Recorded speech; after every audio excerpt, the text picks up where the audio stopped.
Good morning, everybody. It's 9 a.m. Tuesday morning, January 5th. I'm Jane Monreal. You are watching Live Impact News here on WCNC Plus. Want to take you out to a live picture right now. This is in the plaza. Our Mason Foster is on scene with a crash involving power poles, at least one vehicle hitting power poles there. As you can see, that Duke Energy on scene trying to restore power.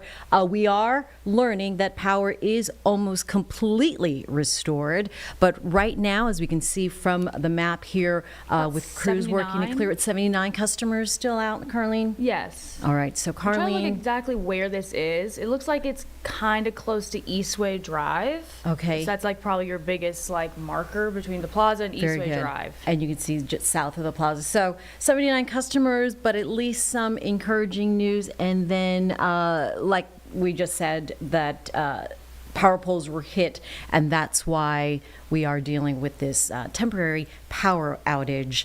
And wow, here's the live shot right now once again. As you can see, that crews are blocking lanes, so traffic obviously affected as well. So just something to be aware of. When that clears up and power is restored, we'll let you know here on the Plus. Also on here on Live Impact News on WCNC Plus, we are following some local news involving the sheriff. Sheriff McFadden is There is a petition to remove him from office. There are many allegations, and a court petition filed yesterday from Representative Cunningham out of Mecklenburg County. There's also a request for the sheriff to testify in front of the North Carolina General Assembly on public transit safety. We are expecting the sheriff to pop into the Live Impact studio here this morning. So when that happens, stay with us, because he is going to speak frankly on all of these allegations and speak directly to you here on Live Impact News. Looking forward to that conversation. On the international front, of course, following weekend's events in Venezuela and the capture of their president, Nicolas Maduro, and his wife, who faced their first court appearance yesterday for an arraignment out of New York City. The fallout following the weekend's events still unpredictable and has a lot of folks speaking on both sides of the issue. Alice Barr with NBC News speaking on the latest now from Washington. Fresh tensions in Venezuela as overnight gunfire rang out in Caracas. Two White House officials tell NBC News the administration is closely tracking the situation and the U.S. was not involved. While in the U.S., Venezuela's deposed authoritarian leader Nicolas Maduro and his wife Celia Flores pleading not guilty to federal drug and weapons charges. Maduro saying in a New York courtroom that he's still the constitutional president of Venezuela, calling himself a prisoner of war. U.S. Attorney General Pam Bondi defending the Trump administration's move to capture and remove Maduro, accusing him of bringing tons of drugs into the U.S. This was well within the president's Article 2 powers. It was a law enforcement function to arrest indicted individuals in Venezuela. President Trump has repeatedly said the U.S. is now in charge in Venezuela, even as interim president and Maduro loyalist Delcy Rodriguez was formally sworn in. While in an exclusive interview with NBC's Kristen Welker, President Trump asserted the U.S. is at war with people that sell drugs, not with Venezuela, as Democrats slam the administration for acting without congressional approval. It was military action, not a law enforcement action. Republican leadership defending the use of force after a classified briefing for the Gang of Eight top congressional leaders. The administration is acting consistent with the law, and that's what we discussed in the room tonight. President Trump telling NBC News the U.S. may reimburse oil companies that help rebuild Venezuelan infrastructure, aiming for expanded oil operations within 18 months. In Washington, Alice Barr, NBC News. Time right now is 9:05. Again, we are expecting Mecklenburg County Sheriff Gary McFadden to come into the Live Impact studio here in this hour. We are also learning that it is very heavy traffic out there, foggy as well, so be careful. Majestic Storm has your weather forecast as well later on this hour. But first, we're going to take a break on Live Impact News on WCNC+.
Welcome back to Live Impact News on WCNC Plus. Our Vanessa Rufus talked to professor at UNC Charlotte regarding the fallout of what happened over the weekend, the operation capturing ultimately the Venezuelan President Nicolas Maduro. If you missed it last night, we're going to play this, at least start this recorded interview previously recorded here on WCNC Plus. Folks, we have promised, of course, more in-depth dialogue over the situation in Venezuela. This coming as just today, we did see Nicolas Maduro and his wife in court. Essentially, we heard them plead not guilty for narco-terrorism charges, among other charges. We heard Maduro say he was essentially kidnapped and also calling himself the president, saying, "I am still the president." Meantime, there's a lot of dialogue, not only within the nation, but on an international level, about what transpired over the weekend with the capture of the leader of Venezuela and his wife, and probably a good time to get some folks a little bit more background and context into the situation. So with that, we want to speak with Greg Weeks, who is the Associate Dean of the College of Humanities and Earth and Social Sciences over at UNC Charlotte. Greg, thank you so much for joining us here on Live Impact. Thank you. Well, we understand that you have a particular focus on the Latin American realm, specifically also looking at politics and, use of military and authoritarian types of, government structures that we've seen in Latin America. What can you tell folks about the background of the situation in Venezuela? Nicolas Maduro, tell us about his history, I guess, so folks can have a better understanding of what led us up to this past weekend. So Maduro took power after Hugo Chavez died about a dozen years ago, and over time his presidency has become increasingly authoritarian, so cracking down very hard on anyone who protests against the government, stealing elections. The last presidential election was very clearly stolen, and basically attacking anyone who doesn't support the government. So politically, Venezuela has been a dictatorship without rule of law for quite some time. Now, I mean, we've seen, I guess you would call, we call it like a disparity of reactions, where we see folks who are either Venezuelan or have Venezuela ties. We've seen some of those folks celebrating in the wake of this capture. We've seen other folks of various backgrounds raising alarms, either over the potential impacts this could have on international relations or what sort of impacts this could have on the U.S. by making this decision.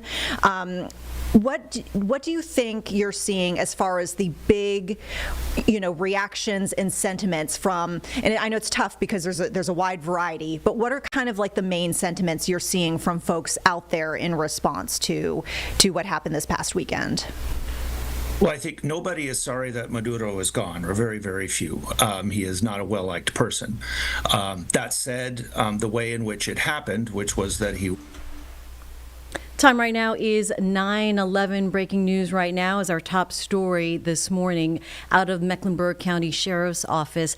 Sheriff Gary McFadden facing some pressure as a new court petition has been filed to seek his removal from office. And this comes as the sheriff is also preparing to testify before the North Carolina General Assembly, that committee, later this month. Joining us right now, live in the Live Impact studio with our weekly conversation is Sheriff Gary McFadden. Sheriff, thank you for coming in this morning. Thank you. Sticking to our commitments. We need to start with this elephant in the room and what everyone's talking about. This petition filed by Representative Carla Cunningham, as well as some former employees with the Sheriff's Office. Some serious allegations here, misconduct, retaliation, even claims of threats. What is this stemming from, and your reaction to this filed petition? Well, the reaction is that we cannot comment on this at this time because it is going to be investigated by the SBI. I received a copy yesterday and read through it, and I clearly understand what is going to happen after that, but not the process. So we're just going to leave it to the process and stick with the process and hope that the process reveal the true outcome of what these allegations are. And so we're not going to comment on it. We just hope that it is a fair and a thoughtful investigation, and that's it. Are you concerned at all about how these allegations affect perhaps the public confidence in your office? Well, we're always concerned about how someone tried to create a different image of you. We're always going to be concerned about that. People who know me know my image, they know my style. And so, it is always that era that we have when it becomes election season. And so we're in the middle of election season, 60 days out from the primary. So we all understand that. It is devastating to my staff, my family, and also to myself, but we have to leave it to the process. And these allegations, of course, following you now to your next major appearance. We know the North Carolina General Assembly requesting your appearance, as well as several other leaders in Mecklenburg County, to talk about safety, transit safety, as well as other initiatives like DEI. What do you expect from this hearing? Well, we don't know exactly what to expect from the hearing. They asked for numerous documents from I know my agency, and we're going to produce those documents. We believe that these are the type of conversations that we need to have prior to something like this. You're mixing two incidents. You're mixing what happened with the light rail, and then you're trying to mix it with these allegations of this petition. And what we're simply asking people to understand is these are the type of conversations we should have all the time with the lawmakers in Raleigh, and let us clarify some of the misunderstandings that they may have. And hopefully when we get to Raleigh, we will clarify some of the misunderstandings that they may have, and clarify a lot of things for the public. So we look forward to the hearing. We're going to produce all the documents that have been asked of us, and we go forward. But we hope that this is the beginning of conversations. As I always say, that we need more conversations and collaboration and communication. And that is what will be helpful going forward. Yeah, you've said you have nothing to hide, and you look forward to this opportunity to set the record straight. But, between the court petition, the criticism over Irina's law, what happens between now and then? Because you still have a few weeks. Well, we still have to carry on with our duties at the Mecklenburg County Sheriff's Office. We can't stop. We don't expect these things to happen the way that they did, but when they do arise, we have to go forward. We have to stand strong and keep on moving forward with the agency. So we know this sometimes is a distraction for many people. It blows up on social media, blows up in the media, and it is very hard for some of my staff and family members and friends to deal with it. But we're going to have to go through it, and we are just going to come out on the other side. You've made a point of distinguishing your role between the Sheriff's Office and CMPD. You don't answer calls for service, and the focus is on the jail, the courthouse security, and the civil processes. Why is this distinction important to understand from both lawmakers as well as the public? Because, and that's a great question, because what we do and CMPD does is similar, but they do not do civil papers, they do not do the courthouse, they don't take care of detention. All of that is different in the wheelhouse of the sheriff's office. Now, most people do not believe that the sheriff's office or deputies have the right to stop you for speeding or give you a traffic ticket or even powers of arrest outside of the detention center. But we do. It's just that we have been mandated by a civil process, serving court documents and papers and evictions, and that is different from CMPD. I want to shift gears a little bit to something that happened over the holidays, and we certainly watched it here from the newsroom. I know you watched it as well. New Year's Eve, the FBI announced that they thwarted a potential terrorist attack right here from Mint Hill. Is there any role from the Sheriff's Office in the investigation? No, it wasn't no role from the Sheriff's Office. We're going to house this individual when he's here. Other than housing those type of individuals, that's not our role unless we're being asked to come in to assist doing the investigation or the apprehension of these people. But our role is pretty much minimum to that.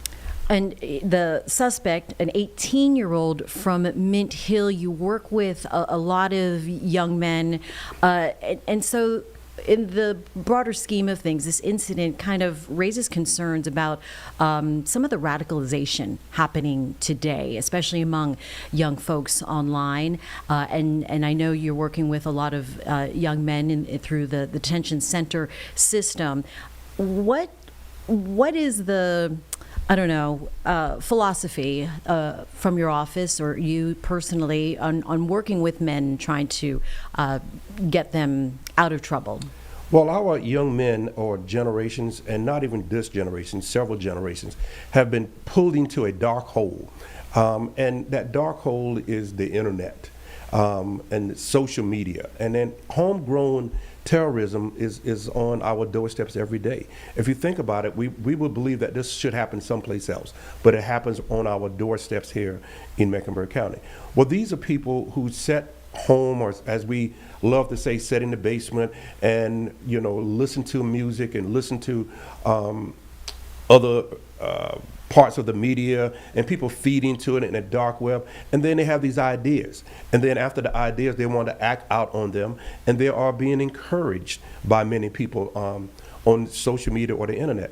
And so besides that, you know, our young generation is going through a lot, you know, with social media, you know, being bullied and just being accepted.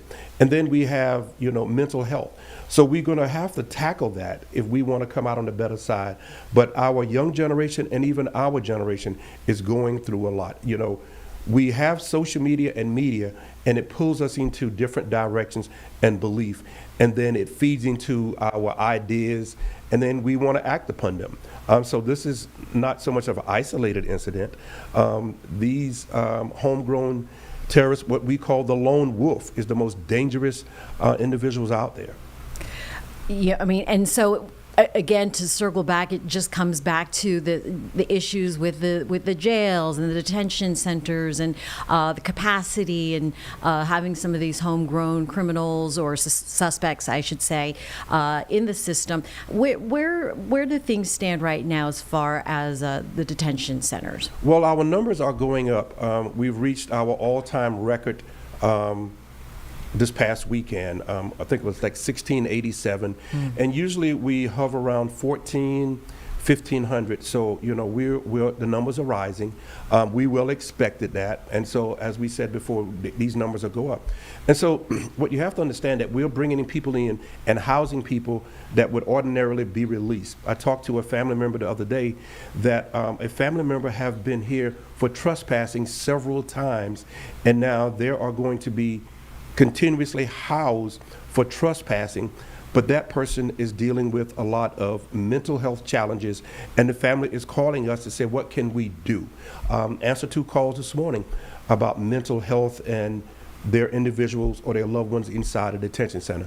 So these are the things that we're going to have to face and continue to face and work with, and hoping that the public truly understands what we have to do each day and what we are facing each day, and simply just not housing people waiting for court. But we are still housing people waiting for court, but they have many challenges. Yeah, so looking ahead and with folks saying that there are these safety issues, capacity, that you said the numbers are going up over the weekend. How do you address these challenges? What is the first step? Well, the first step is making sure that your staff is safe. And, you know, you have the mindset that this is part of your job. You know, be safe. You know, if you have to step back, take days off, you know, we even consider that.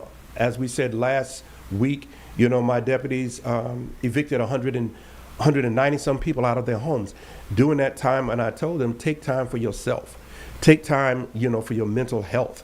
But then when we have all these people housed inside a detention center, you know, safety is a concern, and then we deal with that each and every day.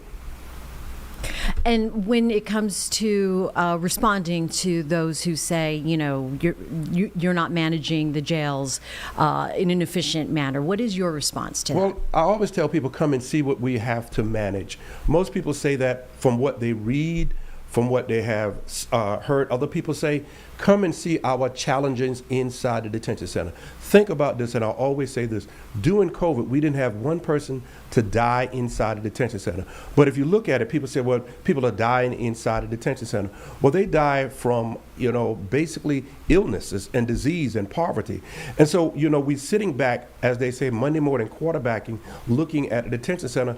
Come and see the challenges that we have. We're talking about people who've been allegedly accused of violent crimes, all housed in one building, and with mental health and poverty and all of that inside of one building. So think about it. If we take a hotel, we take the Marriott and said, everybody who's homeless, let's put them in the Marriott for a month. What would be your challenges? There you go. There is a forum coming up tonight. This is talking about the ongoing misconceptions about the closures of the Juvenile Detention Center. Talk to us about the timing of this forum. Why is it happening now, and what can people do to get involved? Well, we want people to be fully aware of what the challenges would be if we reopen this detention center. The first challenge is staffing. It would take 96 people to run that detention center, what we call Jail North or Detention Center North. 96 people. How would we hire those people? How would we vet those people? And how would we onboard those people?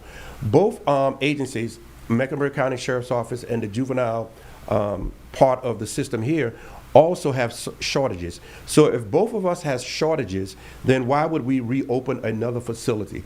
We have some ideas to reopen that facility, and we want to present those ideas tonight. We do need a juvenile detention center in the state the size that Mecklenburg County could operate. But how would we operate it? And when we talk about stakeholders, everybody likes to say stakeholders and resources. Of course, we need stakeholders and resources, but we need financial resources also. And the main resource is staffing.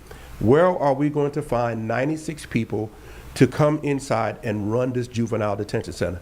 So we've been having conversations here and there for years, back and forth, some closed doors. I don't think nobody has an open forum like we're going to have tonight, but I have been involved in many conversations, and some of the information is slanted towards the sheriff's office that the sheriff does not want to open the juvenile detention center. That's not true. The juvenile detention center was closed at the end of our contract, and so we did not honor the second contract for the juvenile detention center, and this is what caused all the rhetoric that we closed it. So we just didn't honor the second contract. Okay, so that contract expired, and now I guess trying to find a solution to that. So that forum is tonight again, 6 o'clock is the start time? At Valerie Woodard Center. All right, Valerie Woodard Center. And we invite people to come out and talk about it. We want to know when we say stakeholders, what could you contribute to help us reopen this center? And why is it closed? How can it be reopened? And that is what we look forward to. All right, and these are the conversations, it sounds like, that you are open to and inviting open conversations with seeking real solutions. And that is what we want to do. We want to find out real solutions. We can always talk about it, what if, or the sheriff won't do this, or the state won't do that, or the state should do this, and the sheriff should do that. So when we have this open forum, we have people telling us what they would like to see, and let the stakeholders raise their hand to say, we are willing to help, we are willing to invest, and we are willing to help organize this effort. And but the biggest issue that everybody should understand is staffing. If we can find 96 people to work inside the detention center, that is the number one problem that we're going to have, staffing. Sheriff Gary McFadden joining us here live in the Live Impact studio. His testimony, of course, is confirmed for January 22nd in front of the State General Assembly. We will look forward to more conversations with you, Sheriff. Thank you so much. Thank you. And we'll be right back on Live Impact News on WCNC+.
Time right now is 9:28. You're watching Live Impact News here on WCNC Plus.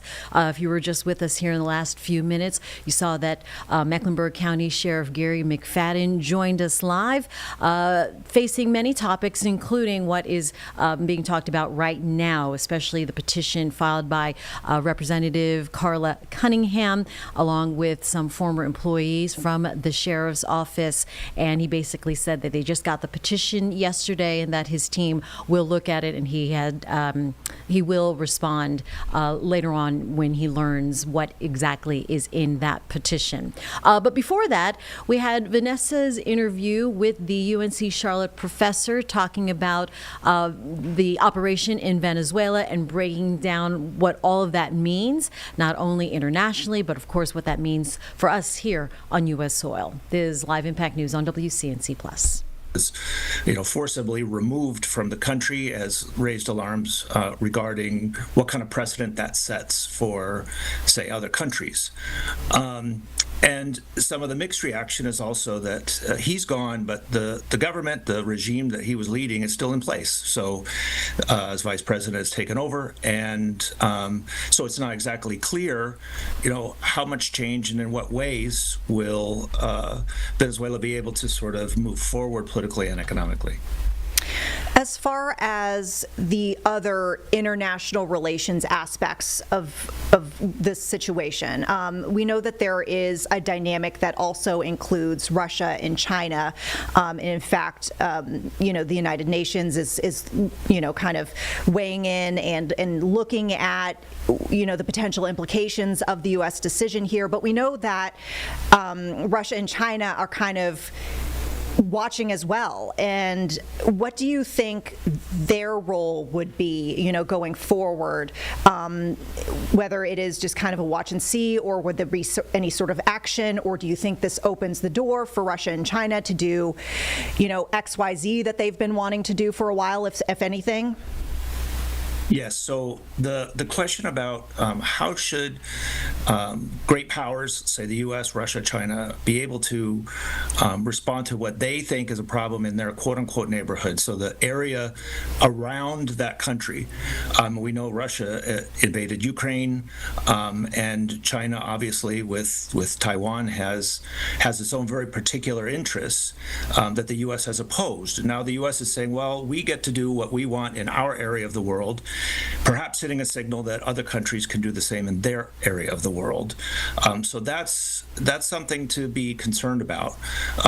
Aside from that, China has very large investment in Venezuela, including debt that Venezuela has taken on. So it's very interested as well in, how is the economy going to be run? Are the contracts going to be respected, and that kind of thing. So geopolitically, it's quite important.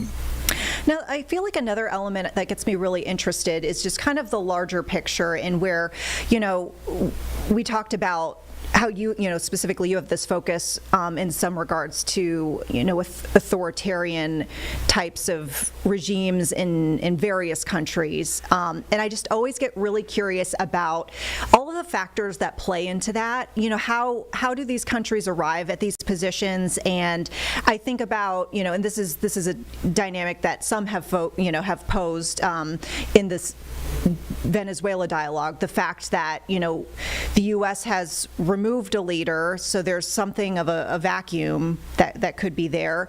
Yes. Isn't that a factor into how some of these types of regimes get started to begin with?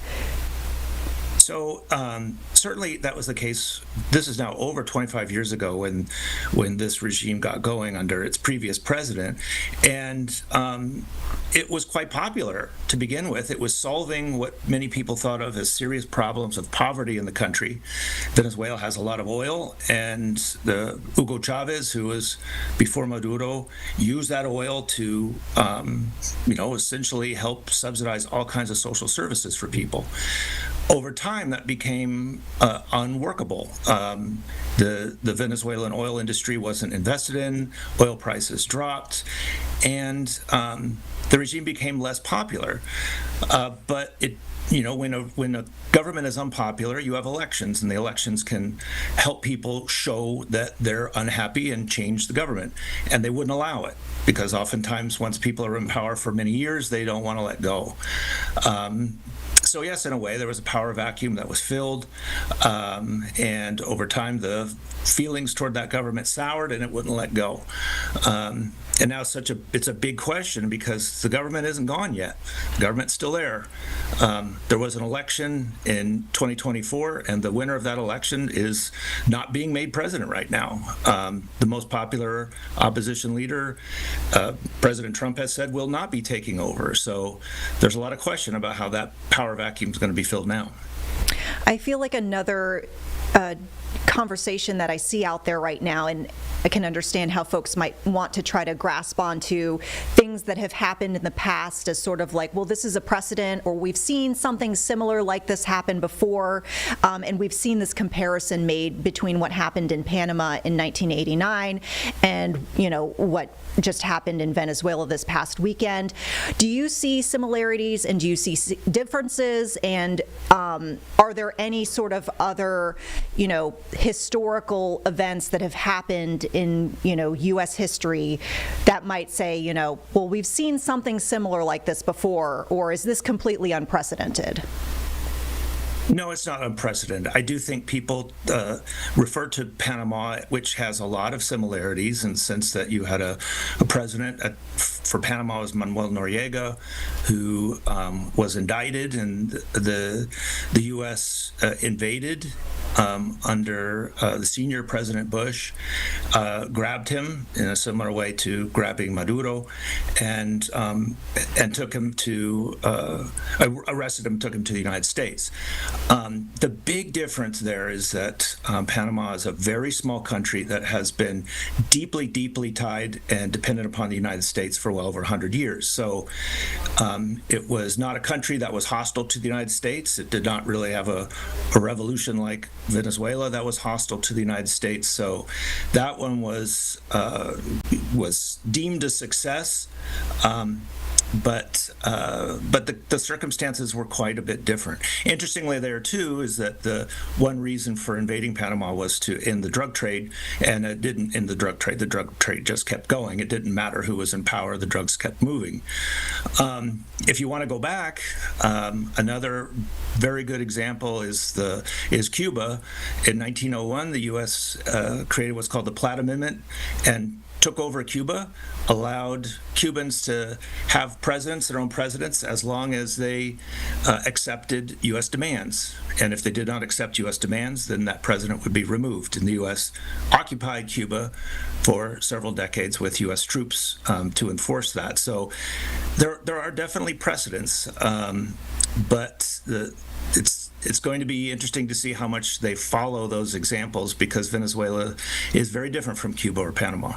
Yeah, and I mean, obviously, we're just pretty new in this specific situation with Venezuela, with this latest development that just happened over the weekend. So there's yet to, be all sorts of things that play out, as far as, consequences of that and what happens. But we're also seeing the president now talking about, threats against now Colombia and Mexico, talking about Greenland, predicting Cuba's regime would fall. I mean, if we were to see that come to fruition, would all of that as one big package of all these countries now, would that be unprecedented at that point? That would be unprecedented, yes.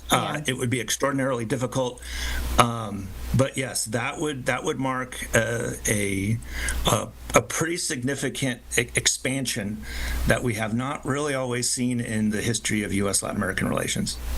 Now, as somebody who has obviously put a lot of academic focus into this sphere of the world, and also, the politics and the history of Latin America, and clearly has an interest, I'm curious to get inside your mind of, what exactly are you looking for, coming up here? Things that you're watching to see. How will things play out? Are there things that you would be talking to your students, let's say, about, like, this is what I would urge you to keep an eye out for? Or I guess, what sort of storylines or developments might you be curious to see or watch for going forward? So what I would look for is what is the role of U.S. civilians and or soldiers in Venezuela in the coming days? Because all the examples we've been talking about, U.S. interventions, Cuba, Panama, elsewhere, involve heavy use of U.S. troops, including occupying troops. Now, the president has said that there are no U.S. troops currently in Venezuela. The country is not being occupied. So how can the U.S. enforce its will, as the Secretary of State and the President both have said it will? How can it do that when it is not in the country? And so that's going to be the issue that I'm very interested in, because they've said that the new president is kind of under watch. Well, how will that be done if the U.S. does not have personnel in the country actually enforcing it? So that, I think, is the most interesting thing, is that it's essentially trying to rule the country by remote control. And doing that also is unprecedented, because this has always involved U.S. troops to some extent. Yeah, I mean, that is an interesting point that you bring up, in that I feel like when you hear international relations discussed, a lot of times it comes down to, when it is trying to impose your will or get what you want out of a certain relationship, it's either, the sticks or the carrot situation, where it's like a reward or there's like some sort of punishment. But yeah, if the military isn't on the ground there, from the U.S., then what sort of carrot and stick would remain to be used in this relationship? Right, because the stick essentially is, we're going to grab you out of the country like we did Maduro. In my opinion, that gets hard to do over and over. But as of yet, that's the force, that's the stick that the U.S. has offered. And so is that a stick that can last? Is that a stick that can work in country after country? I don't know, but I'll certainly be looking at that. Yeah, really interesting conversation. Is there anything that we didn't touch on that you think is important before we wrap things up here? No, I mean, I think in general it's interesting also to look at, how is this going to play out in U.S. courts? What is the evidence against Maduro, and how does that translate to a country like Colombia or Cuba, where you don't have this heads of state indicted in the same way? So, looking at the example of Maduro can help instruct us too. Is that how could this be applied to other presidents that President Trump has mentioned, and it's not always clear. Yeah. Really, really interesting for sure. Greg Weeks, thank you so much for your time. We really appreciate it. We hope you come back soon here on Live Impact, especially as we probably have more developments coming in the coming days and weeks. You're very welcome. Thank you. All right. Take care. All right, folks, probably a good time to take a break here. Be assured that we will continue to keep you updated on the very latest with the situation. All right, our lovely Vanessa Rufus talking to Charlotte, UNC Charlotte professor on Latin studies, breaking down what happened after, what will happen and may happen after the operation in Venezuela. We will take a real break here. 2 minutes on Live Impact News on WCNC Plus. Majestic is in the studio, and she will have weather coming up next.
Time right now is 9:44. You're watching Live Impact News on WCNC Plus. We bring you the live local headlines, and we expand it to state, national, international news as we see fit.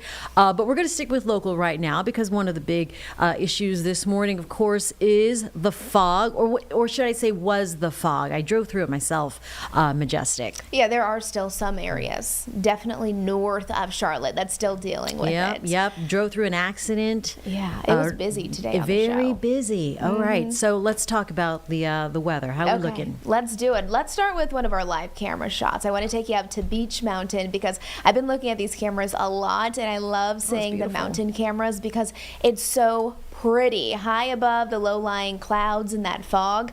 Look at the weather. I mean, this is the place that you want to be today. I've been seeing lots of skiers and snowboarders busy on taking advantage of all of it. Very so busy. pretty. Must be nice. There they go, down the ski lift. I was talking to Larry. I'm like, are these people, do they have to work or? That's what I'm wondering. Yeah, or the extended vacation. Extended vacation. You That's see like little nice. ones doing it too. Must like, be making me jealous. nice. That's the perfect day. Not even a single cloud in the sky. I remember my spring snowboard days. It was Yeah? just, a t-shirt and my pants, when it's nice and sunny Jane, and you're so the cool. You temperature are is so not cool. too bad. Where I did can you see do that at? shredding.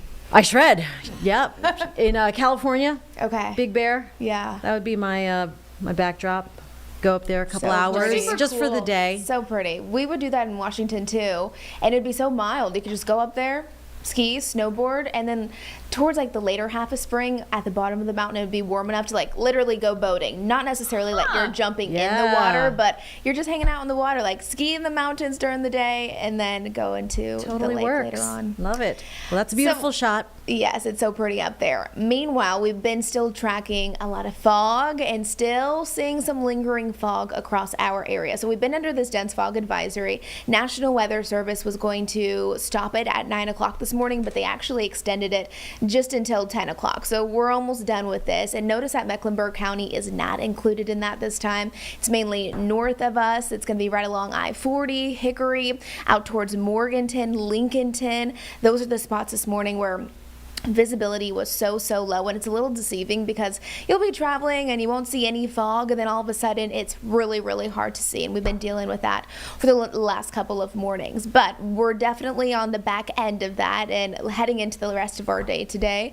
Still going to see a nice mix of sun and clouds, a little bit more sunshine starting to peek through those clouds. And the best part about today is that our warm-up starts. We're going to be seeing temperatures rise into the mid-60s today. Yesterday we topped off at 58, today 65, so nice little warming trend. And it just starts out a little cloudy, but as we progress throughout the day, more sunshine's on the way.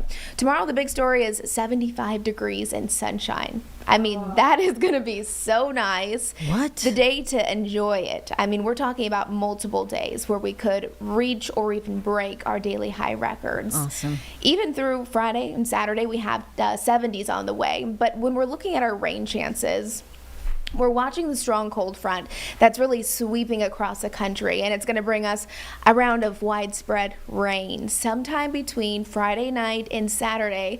But a lot of our models are still suggesting that we will have those impacts here in Charlotte and surrounding areas on Saturday, mainly the first half of the day, but we could even see those scattered rain showers linger into the afternoon. And of course, it's a big football game at Bank of America Stadium. Lots of people want to wake up for game day. You want to go tailgating. You want to be out and about doing all the things.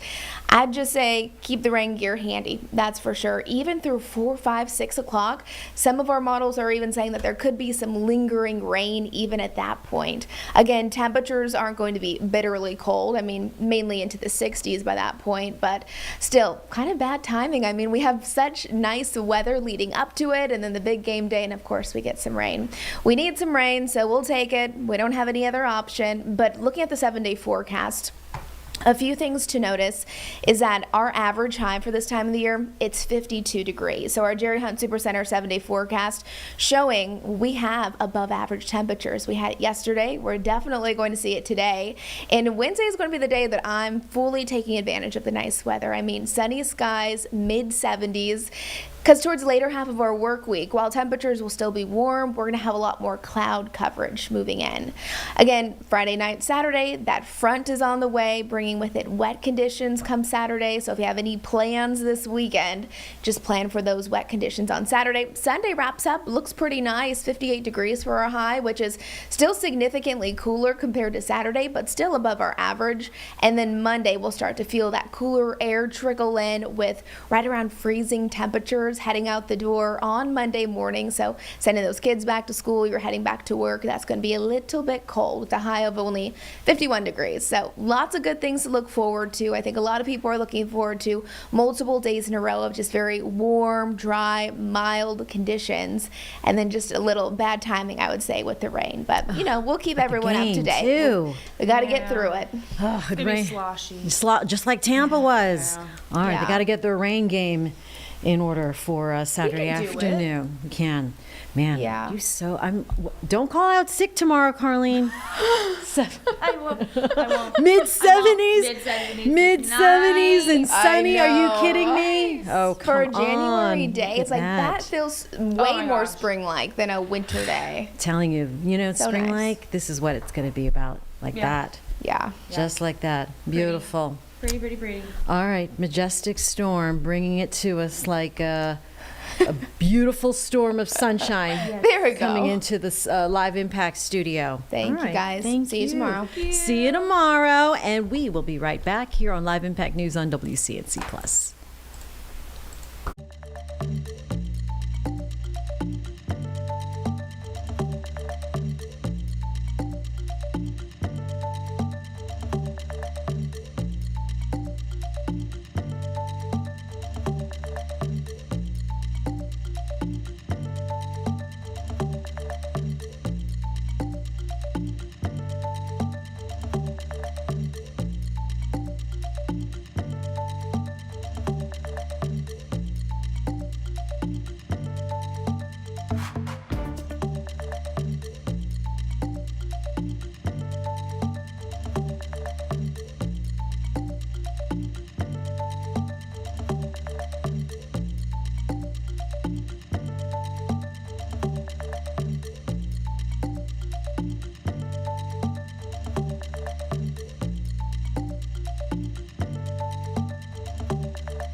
Back here now at 9:53 on Live Impact News on WCNC Plus. I'm Jane Monreal.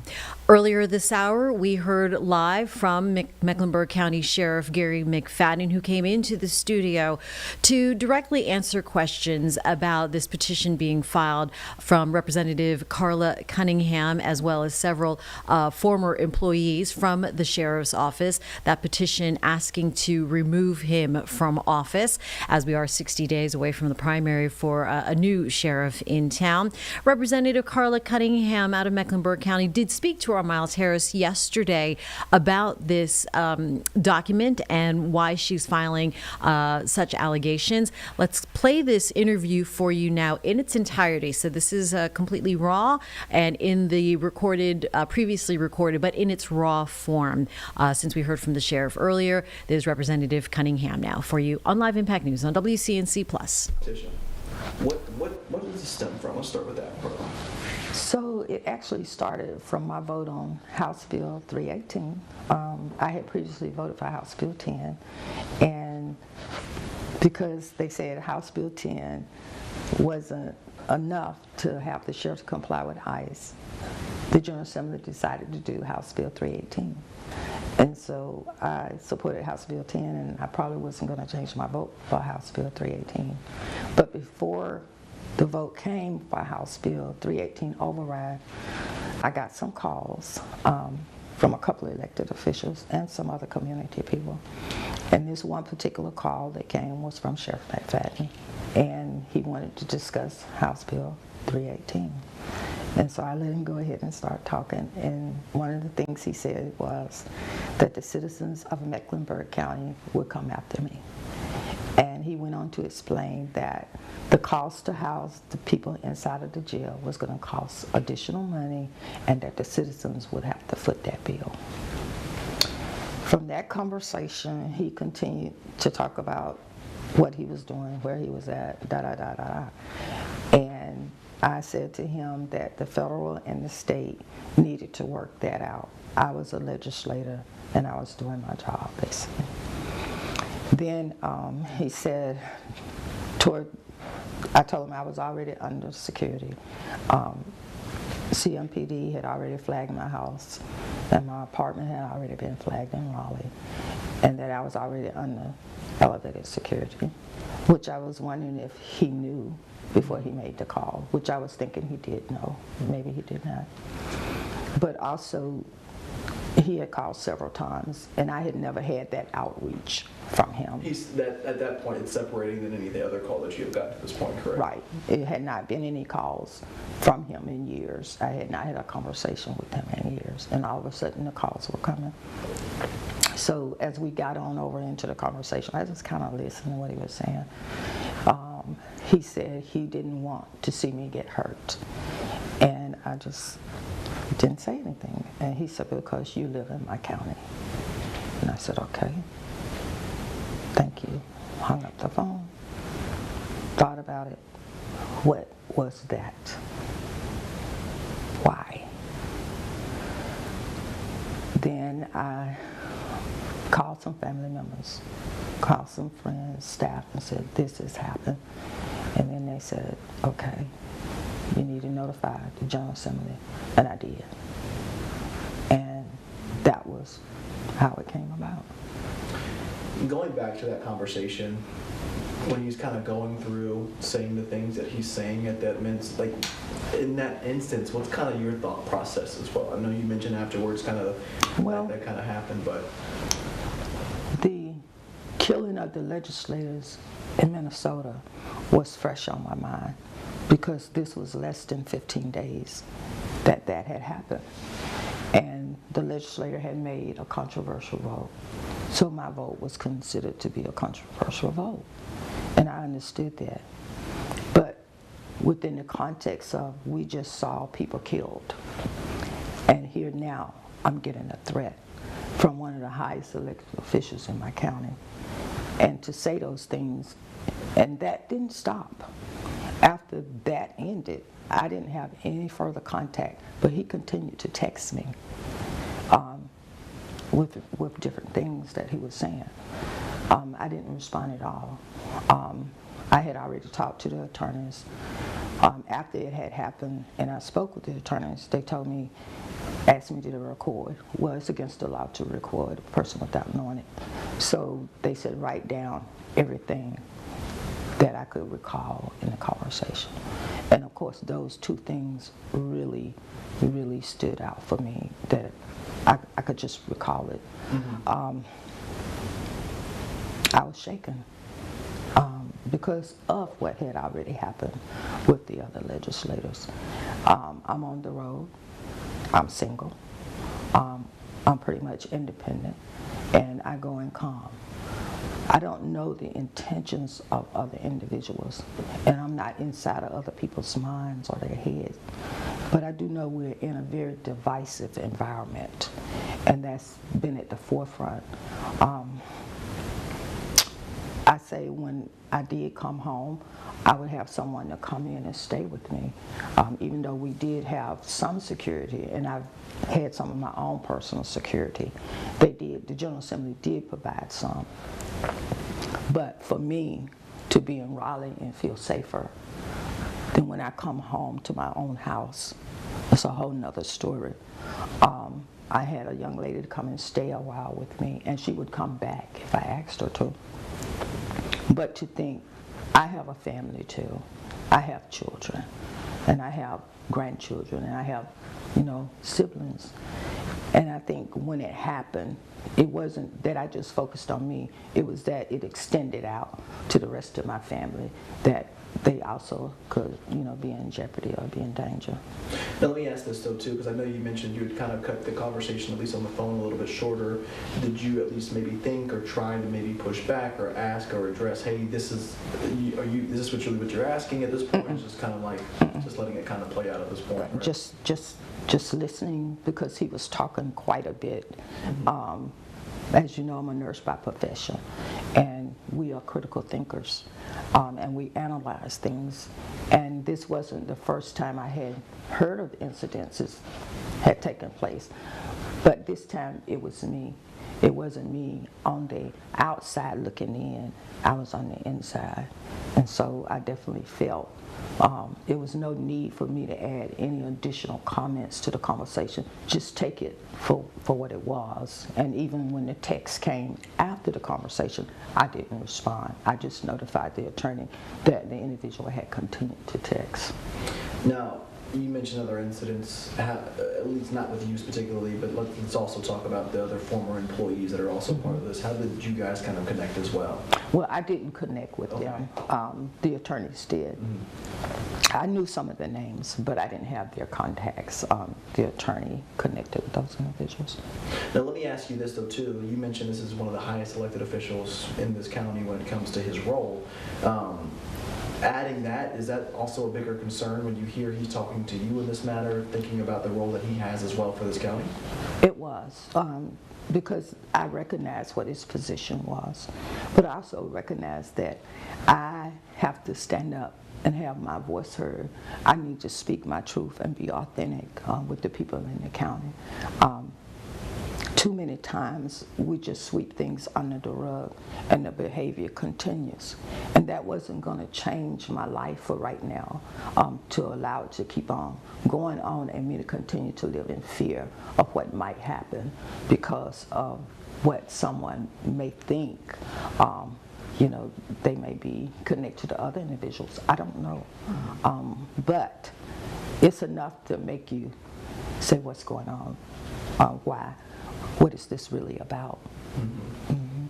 Now, and I know that you said that you kind of let him kind of talk, but since this petition has been filed, has there been a conversation? Have you guys communicated? No. Anything of that nature? Nothing at this point? No. Right? It won't be a conversation from me. Will not happen. Okay. Now, I know it's mentioned in the petition, but ultimately, whether or not you see him fit for this role or not, you're actually, I believe, asking for him to be removed from this, right? Based on behavior. Yes, based on what has occurred. Based on my personal, not on anybody else's. I recognize the other incidences, but I wasn't, all caught up in it and saying, well, who is so-and-so and why are they saying this? No. This was personal and up close, so I have a whole different perspective about it. Right. And again, I don't want to mention, you were talking about your experience in itself, though, too. Exactly. Right. And based on that experience, there has to, like you mentioned, that concern from his position. So as far as whether it is moving him or whatever the message is from a court standpoint, what do you hope the message is from anybody that sees or hears this as well? I hope that if there are other people out there that have had that experience, that they'll come forward and not have silenced themselves, because I definitely understand the trauma of it. I relive it every time I tell the story. But other people are also having their own experiences, and if we continue to be quiet, then it'll be a continuation of the behavior.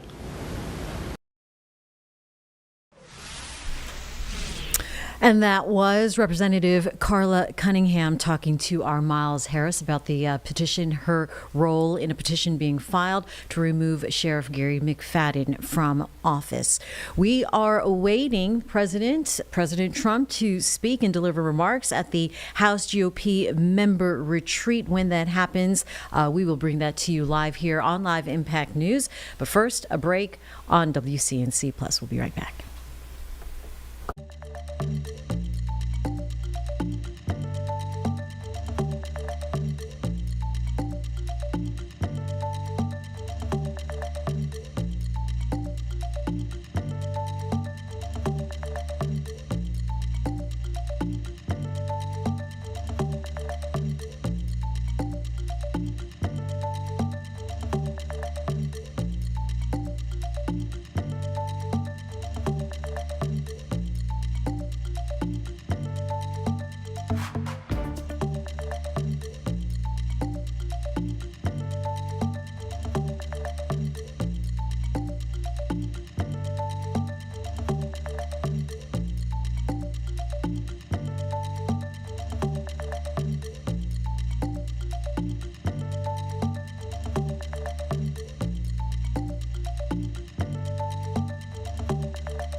At 10:06, you're watching Live Impact News on WCNC Plus. We are awaiting President Trump to appear in front of the House GOP as they are meeting for a retreat. He is to deliver remarks after the weekend's capture of Venezuelan President Nicolas Maduro.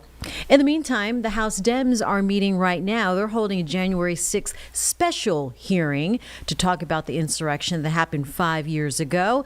This is of course, House Democratic leader Hakeem Jeffries. Let's go ahead and listen in on Live Impact News on WCNC Plus. On day one, Donald Trump pardoned hundreds of violent felons who brutally beat police officers while storming the United States Capitol. The criminals and thugs that Donald Trump pardoned have flooded communities across the country, unleashing violence and mayhem. The crimes committed by those rioters before and after the violent insurrection include child sexual assault, production of child pornography, possession of child pornography, rape, conspiracy to murder FBI agents, kidnapping, sexual assault, aggravated robbery, reckless homicide, driving under the influence causing death, illegal possession of firearms, domestic violence by strangulation, burglary, vandalism, grand theft, stalking, violation of protection orders, threatening public officials, and drug trafficking. It's been a Trump-inspired crime spree. Why won't Republicans in Congress condemn this dangerous behavior, an ongoing threat to public safety? They refuse to serve as a check and balance on an increasingly out-of-control executive branch, preferring to be nothing more than a reckless rubber stamp for Donald Trump's extreme agenda. The January 6th violent attack on the Capitol that took place 5 years ago today was shameful then, it is shameful now, and it will be shameful always and forever. We must continue to learn from what happened on January 6th in order to make sure that it never happens again. We must protect our free and fair elections. We must protect the peaceful transfer of power. We must protect the preeminence of the rule of law. And we must protect the eternal commitment to a democratic America, which remains the last best hope on earth. It is now my honor to yield to the distinguished gentleman from the great state of Mississippi, the once and future chair of the Homeland Security Committee and the chairman emeritus of the January 6th Select Committee, Congressman Benny Thompson. Thank you so much, Leader Jeffries. And before I start with my opening comments, let me note, as we've already indicated, the passing of our colleague, Congressman Doug. President Trump is now at the podium. This is the GOP retreat, delivering remarks live in Washington, D.C. Let's go ahead and plug into Live Impact News on WCNC+. I want to just say that, I announced I was coming over here, and I said, I love those Republicans, and I meant it. I said, except for maybe a couple I don't love. But the people in this room, I don't know if those couple are here. I don't know. I don't care if they're here or not. But we love you, and you've done an amazing job. You love the country. You're doing what's right for the country. And I want to wish everybody a Happy New Year, the most successful House Republican majority in decades. And we did it with not a big majority, right? This was not a big majority, but it's a unified majority, and it's people that know what it takes to make America great again. So together we had 12 months of unprecedented success in 2025, and now we're going to make history and break records with the epic midterm victory that we're going to pull off. It just doesn't seem to happen for people that win the presidency. It's an amazing phenomenon. You win the presidency, and we sure as hell are having a successful presidency, I will say that. But even if it's a successful presidency, it's been nothing like what we're doing. We had a very good day 2 days ago, too. But even if it's successful, they don't win. I don't know what it is. There's something psychological, like you vote against. You can win by a lot. We won every swing state. We won the popular vote by millions. We won everything. But they say that when you win the presidency, you lose the midterm. So you're all brilliant people. Most of you are in this business longer than me. That makes me smarter than you. Because look where I am, right? No, it doesn't.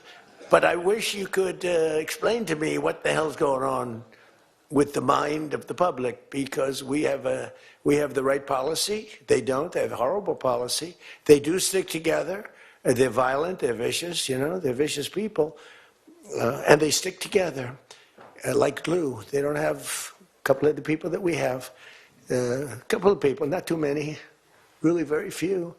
And that's why I want to just say that before we go any further, I want to express our tremendous sorrow at the loss of a great member, a great, great, great member, Congressman Doug LaMalfa, who passed away yesterday, as you probably have heard.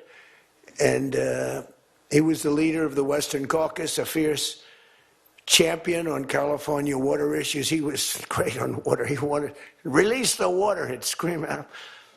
And a true defender of American children. He was a defender of everybody. And our hearts go out to his wife, Jill, and his entire family. He voted with me 100% of the time. And by the way, he wasn't a 3 o'clock in the morning person. Do you know what I mean by that? Where the speaker goes, sir, could you call up? Could you call? I said, what time is it, Speaker? Sir, it's 3 in the morning. Could you make a couple of calls? How many? 9. So I'd start calling. I'd start calling 3 in the morning. I said, I shouldn't use any names. I'm just going to create problems. But hi, Jim, and I'm not talking about Jim Jordan. I never had to call 3 in the morning for him. But I said, hi, Jim, how you doing? I just called to say hello, 3 in the morning. Okay, sir. Sir, you haven't spoken to me in 3 years, and it's now 3 in the morning, so I know what you want. You want my vote? And usually almost always they'd give it, but they wanted to be called. And with Doug, I never had to call. He was with us right from the beginning. I love those guys. I must say I probably love them the best, the guys that I don't have to call. They know we're doing the right thing. I have a couple that are going to be with us all the way, but they just want the call. They want love. They need love. They're more insecure than most of you. It's true. No, most of you are secure people. They're all laughing. No, most of you are secure people. I had a couple say, look, I could have Trump call me all the time. I just have to break his ass a little bit. And he'll be calling. But I appreciate those. We actually had a little party. We opened up a beautiful section of the White House in the Rose Garden, and we had a party for all of those people that I never speak to and vote for me. And I spoke to Doug, but I didn't speak to him never had a problem. And I was really saddened by his passing and was thinking about not even doing the speech in his honor. But then I decided that I have to do it in his honor. I'll do it in his honor because he would have wanted it that way. He would have wanted it that way. He would have said, do that speech. Are you kidding me? Do the speech, big guy.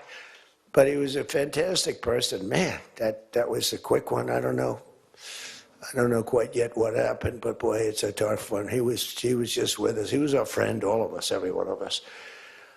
And I also want to send our best wishes to Congressman Jim Baird and his wife, who are recovering from a car accident. They're going to be okay, but they had a pretty bad accident. And we're praying that they get out of that hospital very quickly. He's going to be fine. She's going to be fine, but it was a bad accident. And I want to thank the man who has been central to so many of our triumphs. He really has been. He's the guy that would call me to make those calls all the time. He's always working. And he's a nice person. He's a high quality person. But I want to tell you, he's a very tough cookie. I've seen both sides. Not often do I have to see the other side, because he's just, by nature, he's a very fine, religious. I like that. He's a religious person. I like that. I like religious people. It usually means they're more honest. Sometimes it doesn't happen that way. I've had some real religious ones that did numbers on me, and I said, I'm going to get them someday. They got me by surprise, but it's usually good, okay, right? And his name is Mike Johnson, Speaker Mike Johnson.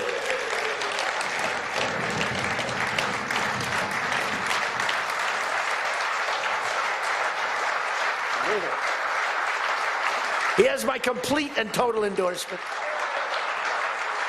Stand up, Speaker. So, but it is true. A lot of times they'll say, I wish Mike were tougher. He's tough. He's tough as anybody in the room, actually. But can't be tough when you have a majority of 3. And now, sadly, a little bit less than that. A little bit less than that, maybe.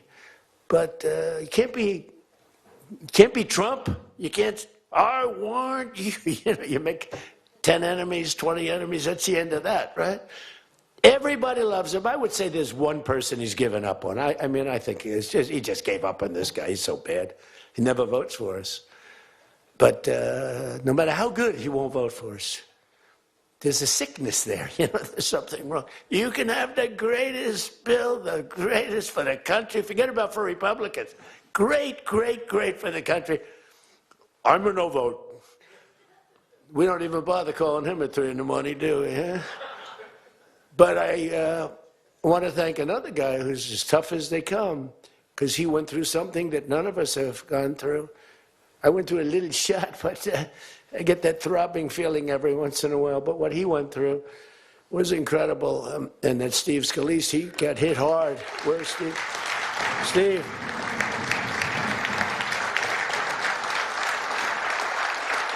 He's a tough cookie. He was dead. I went to the hospital. His wife was crying so much. She was a mess. Oh, yeah, she loves you. That's the only thing I learned about Steve, that he has a wife who loves him. Because I've gone to hospitals where guys are in bad shape, and the wife couldn't care less. She's waiting. She's looking for the next guy. Who's the next guy down the pike? Who the hell is the next guy? He's died. I said, it's so bad. Oh, yeah. I had one where the dog died and the husband died at the same time. I said, it's so sad. Yes, I love this dog so much. She couldn't give it, and the guy left her a fortune. Can you imagine? I shouldn't have left her anything, but she was much more concerned. It's true. Oh, the dog was devastated. The husband, he was like an afterthought. Your wife loves you, Steve. She's a great wife. Another one who has a great wife, Jackie, is Tom Emmer, right? Look at you. You have a great wife, but you haven't been tested like these guys. You haven't. We don't want to test her, right? She's incredible. She's a strong, beautiful, great person. She's a great person. She actually liked me at the beginning when we were having little fights. We weren't even having fights. We just didn't know each other. We didn't know each other. And I heard he said something negative about me. He was sort of right about the subject, but you're not supposed to say ever, even though you're right. But Jackie was saying, I'm telling you, he's a great guy. He's good. He's going to be a great president, blah, blah, blah. She was fighting for me. And now I love this guy. He's great. Jackie's right about, she was right about both of us, I think, right? But Tom has been incredible. He's incredible at what he does. And he's a great team player. Your conference chair, Lisa McLean, is so strong and powerful and beautiful. Thank you, Lisa. Thank you. Thank you. And I think their broadcast, we said we don't care if the press comes or not. So when I say that, that means that they're broadcasting all this, and I'm letting my feelings out because it's true. I feel that way about so many people in the room. I could say it about many of the people in the room. Some I don't know as well, but many of the people in the room. They're incredible people. You're incredible what you're doing. We also have another one, Richard Hudson, Chairman, NRCC. Richard's always in there. Always with a smile. No matter what's happening, Richard. He always has a smile. He's always just a positive guy, smart and positive. Thank you, Richard. Really appreciate it. You do a great job. Republican Policy Committee Chairman Kevin Hern. Kevin, where are you, Kevin? Thank you, Kevin. Thank you. Did a great job. Every one of you got to be proud of yourselves. And basically the entire House Republican Conference. It's been really amazing what you've done. And we're going to give you some ammunition today. I said, I'd love to make a speech. The Speaker asked me, would you make a speech? I said, sure. You think Biden would do that? Would you make a speech? What? First of all, people wouldn't ask him to make a speech because it never worked out well, right? Could never find the exits. You finish, look, stare here, stare there, stare here. You could jump off the front if you had to. No matter what he did, he got himself into trouble. So basically, they didn't ask him to, but if he did, it wouldn't be good. But it's good with me because, we have so much ammunition. We have ammunition. The problem is the fake news. That's why I like being on. I'd much rather do live television than do non-live because, when they say, as an example in my speech, peacefully and patriotically to the Capitol, peacefully and patriotically. Do you know that the Unselect Committee didn't report it, that I said those words? Do you know that the news never reported the words walk or march peacefully and patriotically to the Capitol? Do you know they never reported it? It's a scandal. The Unselect Committee never reported that. They never reported that Nancy Pelosi was offered 10,000 soldiers, National Guard soldiers, whatever you want. No, I don't want them. And the mayor. The mayors were in writing. She was more honorable about it. But Nancy got caught when her daughter did a documentary. She's a documentariist. And She has her mother saying, it's my fault, I should have taken the soldiers or something. I saw that in the documentary. I said, whoa, this was a major story. Has she spoken to her daughter since that, you know? But they just, you know, they are vicious people, even on the attack. And it was an amazing military feat that took place yesterday. Think of it, an amazing military. The people are saying, well, thank you.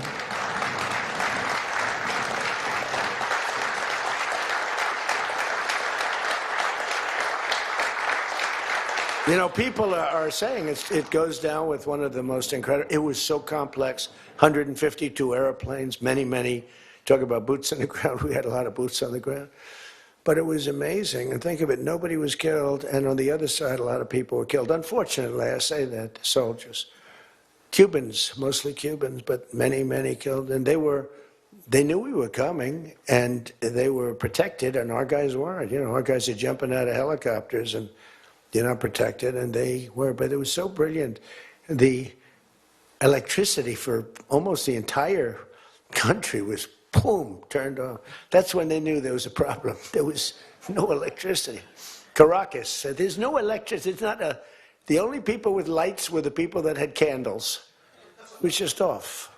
So we sort of got them a little by surprise. But it was brilliant tactically. It was an incredible thing.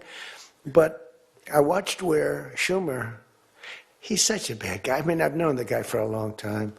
And he's such a bad guy. You know, at some point they should say, you know, you did a great job. Thank you. Congratulations. Wouldn't it be good? I would say that if they did a good job. Their philosophies are so different, but if they did a good job, I'd be happy for the country.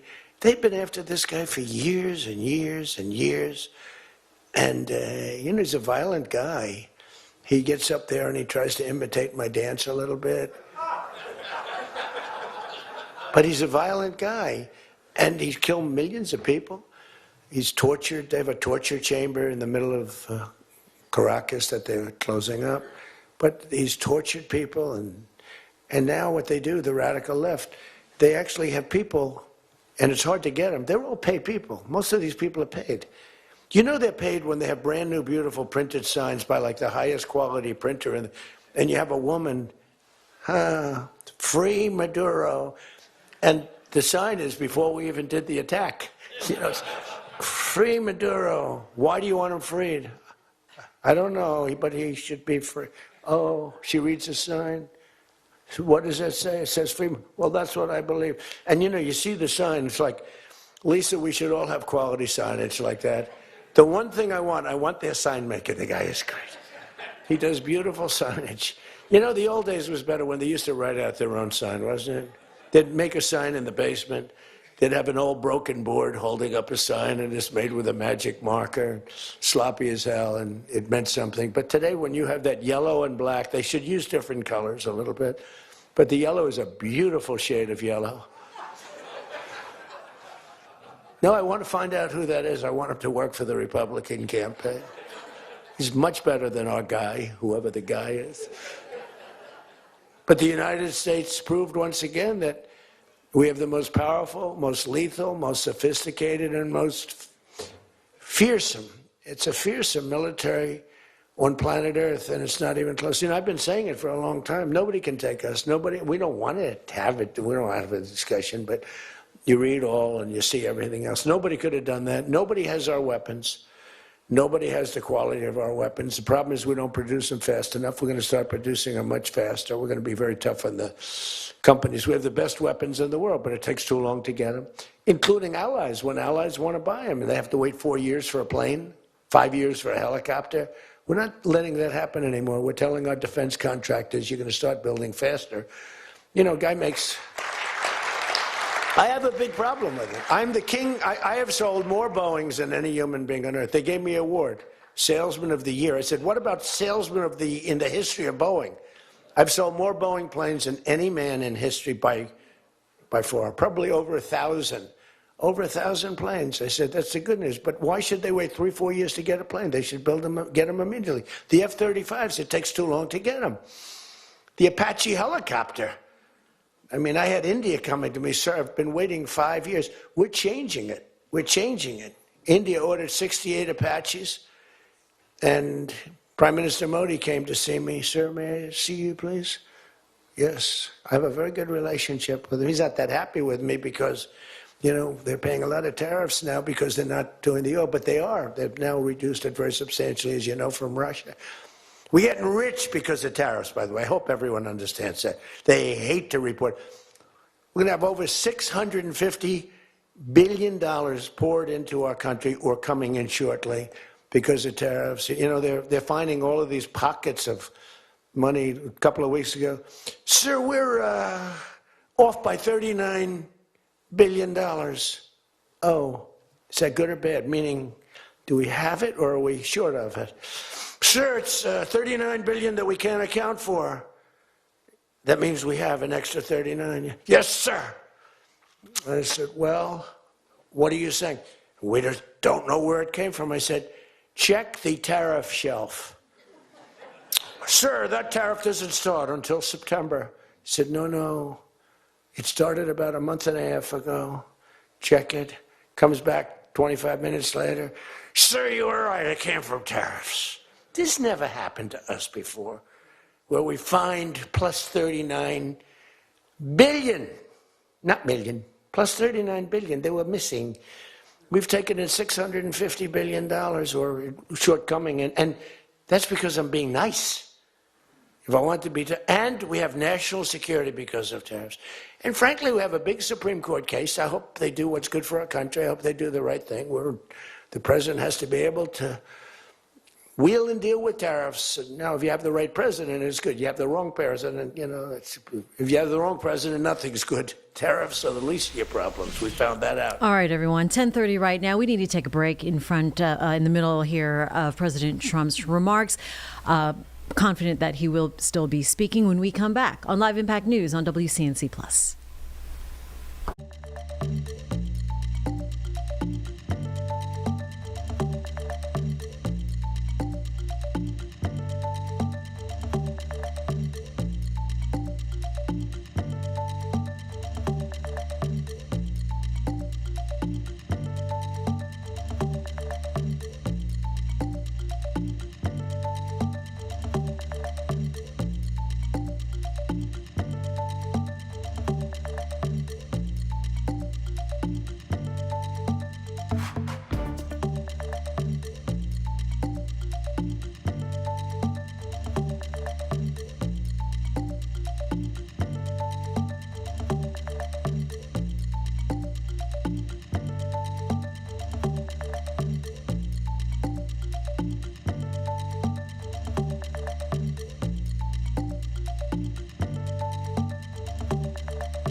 Hi, everyone. 10:33 is the time. You're watching Live Impact News on WCNC+. President Trump talking live now to the GOP retreat. This is in Washington, D.C. We continue to listen in on Live Impact News on WCNC+. Voter ID. Sir, would like to see your identification. Do you come from our country? They put him in jail for tampering with the election. Okay?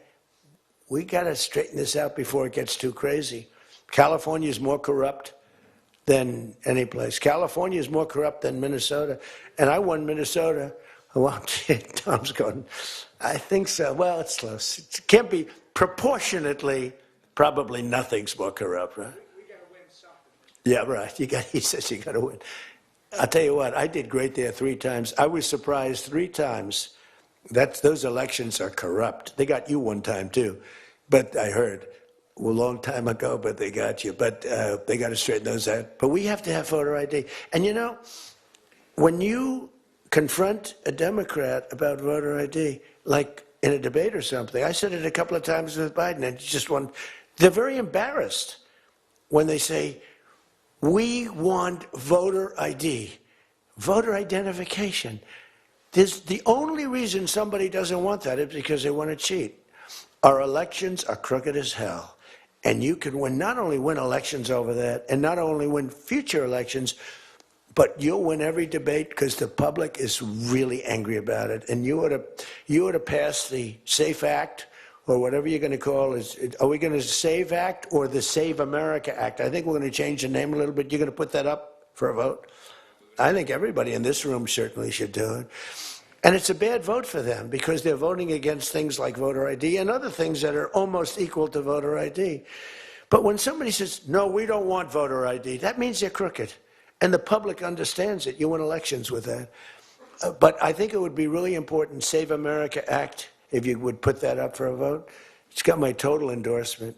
And all it is common sense things about the election. And they'll fight it like crazy because they cheat. That's the only way they can win. When you have policy so bad, when you have policy with men and women's sports, and they fight like hell for it. They still are. I saw the other day a person that you know very well, a congressman, was fighting like hell. And, you know, I was out the other day with somebody, and I was with an ex-football player. The guy was massive. His leg was like this. And a young woman who plays flag football. And she's very good, supposedly, as an athlete. She's smaller than this guy's leg. Okay? And if they were playing football together, he wouldn't even have to run. He could just keep walking. They couldn't take him down. You know, the guy, he can't even believe it. But there are so many. They had a race, a long-distance race. They had champion men, women, you know, one of those marathon deals. The man finished 5 hours and 14 minutes and 36 seconds sooner. He beat the champion woman by 5 hours. It's so demeaning to women. It's so ridiculous, right? It's so ridiculous. The weightlifting, take a look at the weightlifting records. One record stood for 18 years, and it was broken by 112 pounds. They couldn't get 1/8 of an ounce, you know? They'd put an 1/8 of an ounce on. Then she's going to break the record for her mom, who's sitting in the front with her father. I'm going to break it, Dad. And she's out there. We're adding 1/8 of an ounce to each side. This record has stood, ladies and gentlemen, for 18 years. But she's going to do it. She's looking to get into the Olympics, right? And she gets up, and they put a little tiny thing like this, little thing. And my wife, by the way, my wife hates when I do this. She said, you know, she's a very classy person, right? She said, it's so unpresidential. I said, but I did become president. You know, she hates when I dance. I said, everybody wants me to dance. Darling, it's not presidential. All right, we'll get back to the president here in just a few minutes, but first want to get to some breaking news. From NASCAR, Commissioner Steve Phelps has announced that he is going to resign at the end of this month. This is after more than 20 years with the top racing series here, and of course amid a nasty federal trial that alleged his inflammatory text that he sent during negotiations, during revenue sharing negotiations, of course, in that trial that was with Michael Jordan's 2311 team. NASCAR settling a lawsuit with 2311 owned by Michael Jordan and Denny Hamlin, along with Front Row Motorsports. So a contentious trial. The announcement now coming before the beginning of the next NASCAR season. Right, Carlene? Yes. All right, very About good. a month away A from month the start. away. Yeah. All right, things are being shaken up there in NASCAR world, but Steve Phelps is going to resign, official for the end of the month. We'll get back to President Trump's remarks at a GOP retreat in 2 minutes. You're watching Live Impact News on WCNC Plus.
.41 right now, and you're watching Live Impact News on WCNC Plus. Part of today's events and live feeds include President Trump at a GOP retreat delivering remarks on several topics.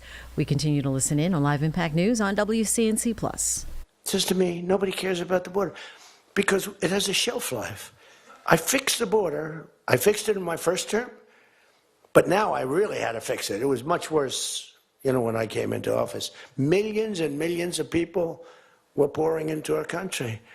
And I fixed it. And my guy, who's incredible, says, people don't want to hear it, sir. You've done that. The problem is people forget that I did it. They totally forget. They were talking about the other day, we don't like Donald Trump on this. We don't like Donald Trump on that. And somebody just out of the blue said, well, he did an unbelievable job. Who cares about that? They're saying, that's been done. What do we do about that, Mike? Everything you do, it's almost like what have you done lately is the way you have to run your life. In other words, I could have the most unbelievable 4 years, and I guess I'm not allowed to run. I'm not sure. Is there a little something out there that I'm not allowed to run? But let's assume I was allowed to run. I could have, there's going to be a constitutional movement. No, I could have the most unbelievable 4 years. Everything was great, but in the last week, I made a little slip up in something, and you lose the election. It's like, so we can't let them forget that we did such a great job on the border. By the way, Venezuela, everyone, they're marching in the streets. They love it, except in New York. I mean, where they find these people? These people, and they're not these people are a mess. I know it's not nice to say that. These people are a mess. Where do they find these people? They're the worst looking people I've ever seen. They got hats that are all frayed and they look like, they're all paid. They don't even know what they're talking. When the reporters don't interview them because they know that it's, the press is so anti. It's hard to believe the press could be so anti. Because it's all common sense. It's not we're conservative, whatever. Doesn't matter. We're all common sense people. It's not even conservative, it's common sense. But the press has no credibility whatsoever. Think of it. I got 97% bad stories on one network, 93% on the other, and I won in a landslide. You know what that means? The press has no credibility. That's all it means. And we got to keep it that way. So I don't talk too much about the swimming, the weightlifting, the boxing. I don't talk about it. You know why? I want to start bringing it up about a week before the election, because I don't want them to correct themselves. I don't want them to say, you know, we've decided that we don't want to have men playing in women's sports. That'd be a devastating blow for us. Because that's, you know, they say it's an 80-20. No. It's about a 98-2 issue. We've decided that we will not have open borders where the entire world, from the Congo, prisons from the Congo, these are extraordinarily tough people. These are people that make our motorcycle gangs look like fine young men. Okay? Our motorcycle gangs are wonderful people by comparison. No, they come in from prisons in the Congo. They come in from prisons from all over the world, but in particular... All right, we will get back again to President Trump's remarks at that GOP retreat. Right now, I want to get you to some breaking news. This is out of Charlotte Douglas, live scene where a fire truck's been seen. They're just outside of Gate C10. We are working to learn more, but if you do have a flight today, it looks like American Airlines. There is some kind of activity with at least one fire truck there near the tarmac, near the gate C10. And when we learn more, we will pass that along to you. All right, back to President Trump on Live Impact News on WCNC Plus. Call the police. This is Trende Rugg. We're talking to the man that owns the building. Did you call the police? Yeah. Boom, they cut off his fingers. If you call him again, the next time your hand comes off. Can you believe it? The guy's walking around, his fingers were cut off. And these are the animals that we're throwing the hell out of here. Washington, D.C. is now the safest city in the country. And you people know that better than anybody, because you were, I mean, think of it. You're in Congress, you're respected people, you're afraid to walk outside. Washington, D.C. Now, we had a terror attack 4 weeks ago, and one person's looking down from heaven, and the other one is actually recuperating and going to make it, I think, but really badly hurt. Really badly hurt. Most positive mother I've ever... No, my son's going to be fine, sir. The mother was telling me that the night of the attack, I went just like I went to you. I spoke to this incredible woman. Sir, everyone's praying for my son. He's going to be fine. The doctors thought she was, you know, just hoping against hope. There was no chance. And 2 weeks ago, he got up and started walking around. It's amazing, actually. So maybe some really bad... It looks like he could be okay. He's going to have pretty bad after effects. But that was a terrorist attack on people that are doing a great job. And it could have been anywhere. But we haven't had a murder. You know, we would have, on average, 2 murders a week in Washington. I don't even like talking about it. Two murders a week in Washington, D.C. We haven't had one in 7 months. People can walk out now. You can walk down with your wife down to the restaurants, which are booming, by the way. I mean, if you go back to before I got in, and we did a pretty good job 4 years ago, but there was never this, you know, in my first term. So when we were during the first term, we were pretty good, but, you know, it wasn't like that big of an issue. It became a big issue because people were being mugged all over the place. We had a couple of people working in the White House that were killed. We had one guy waiting for his wife in a car. They said, "Get out of your car." He said, "Well, I'm waiting for my wife." They blew his head off. The wife is walking up to the car. Animals. And then they get angry when I say, "They're animals." Nancy Pelosi, "They're not animals, they're human beings." No, they're not. This is another thing. That's a 98-2 issue also.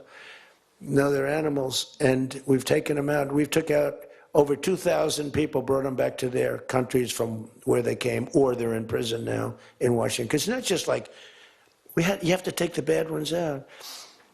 2%, 3% of the population causes 90% of the crime. Think of it. 2% of the population in Washington, D.C. causes 90% of the crime. So when you get rid of the 2%, we took out over 2,000 people, got them out of the country or in prison.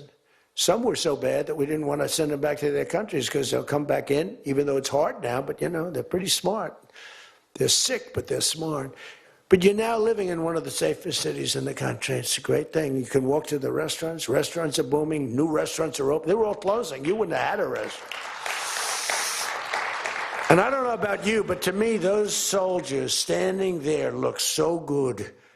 I'm not going to feel safe walking down the street without them. I don't think you would either. Even though, you know, we took out so many criminals, I just feel better. To me, they're beautiful. I look at these soldiers, and you feel safe. You feel safe. I don't think if we took them out, even if the crime wasn't much, it would definitely be more. We did a great job in Chicago. They don't want to talk about it. We, you know, against all this slob of a governor, this stupid slob, who's the family threw him out of the business. He was a dope, and the Pritzker family, but they threw him out of the business. And the mayor, he's a low IQ person, extremely low IQ. We should give everybody, like, these competency tests, right? The cognitive, they call it cognitive. You know, I'm the only president that went for cognitive. I think every president and vice president should be forced to take cognitive exams, mental tests, like, are they intelligent? Wouldn't it be nice? Do you think Walz could pass a cognitive test, as an example? Do you think Kamala could? I don't think Gavin could. He's got a good line of crap, but other than that, he couldn't pass. I mean, here's a guy who didn't want to have water coming down from the Pacific Northwest. Why? You know, they have a little tiny fish, this big, it's a little tiny fish, not doing well. You know why? No water. They're sending water. It's too much. It's killing the fish, so they cut it off. And then they have 25,000 houses burned down. They don't know why. No, I think, I believe in it. I'm the only one that took a cognitive test. I do, it's the worst. If I don't do a medical exam, because I've had times where I went longer, because I'm busy. If I don't do a medical exam, they say, Trump's not doing an exam. There must be something wrong with him. If I do the exam, they say, why did he do this? Why did he do this part of an exam? He did too much. There's something wrong with him. Do you remember there was a period, Mike, where I had 32 days in a row I did one press conference, 2, 3, sometimes 4. I do them behind the desk. I don't even just do it. I do press conferences. But I do many press conferences. So in 32 days, and then one day, just one day. This is 32 days in a row. Must be some kind of a crazy record. Then one day, do you remember I didn't do one? Because I took Kai, my very brilliant golfer, beautiful young lady who swings the club so beautifully. She's a great scratch golfer and loves playing. Grandpa, would you take me to play golf? So I ran, I play golf in like record. I play speed golf. It's better that way. You know the expression? Miss it quick. No, I play speed golf. But I'm a good golfer. Everybody knows. Anybody that I've beaten in this group. But I love to play golf, but I don't get to play much. But I took off 2 hours, and the press couldn't find me. But they knew I was there because they follow me. And I was getting. Are you okay? Guys are calling me up. All right, let's go ahead and take one more break here on Live Impact News on WCNC+.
Time right now is 10:54 here on Live Impact News on WCNZ+.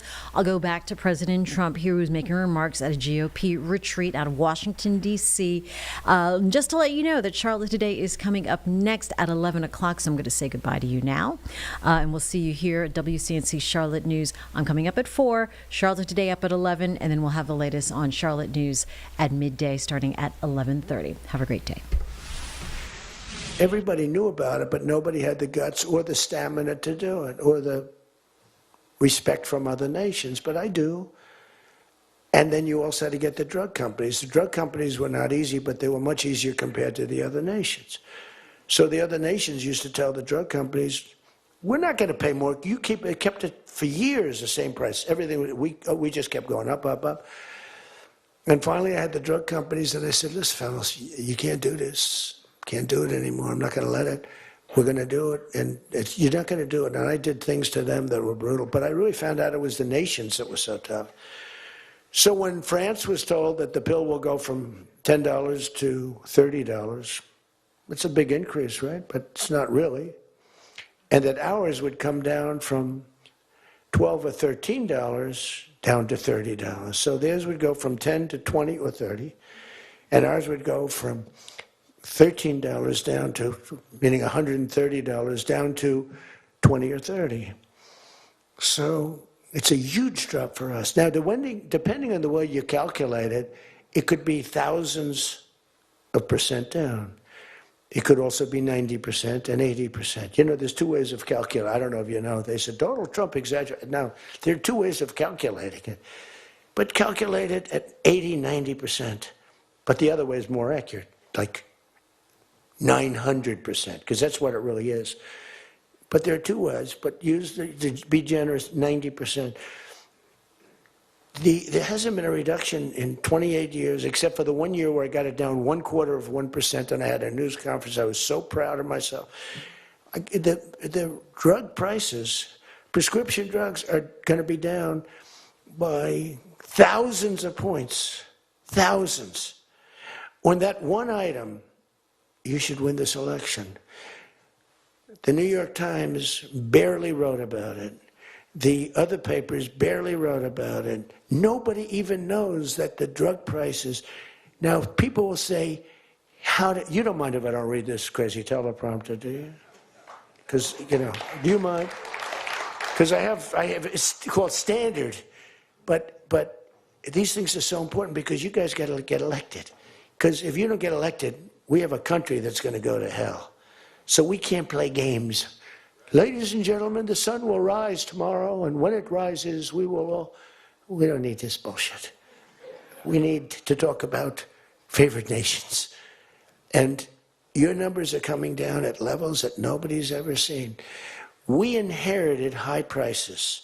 We inherited a mess. We inherited the greatest inflation in history. And you know what was knocking it down? The bad economy that we inherited. We inherited bad. We now have the hottest economy in the history of our country. We have $18 trillion being invested in the United States. You have, every one of you have car plants, AI plants, plants of all different types. Because of tariffs. I hope we get the good ruling from the Supreme Court. I only hope we do, because it's given us tremendous national security. So let me just finish up, because you know I weave. I love to weave. If you ever weave and don't come back to the point, then that's a problem. Then you say, but when you weave and you go here and boom, boom, boom, always coming back, then you're in good shape. But what's happening is, by doing what I did, we're getting numbers that are so low. But what did I do to the countries? I said, France, your health care for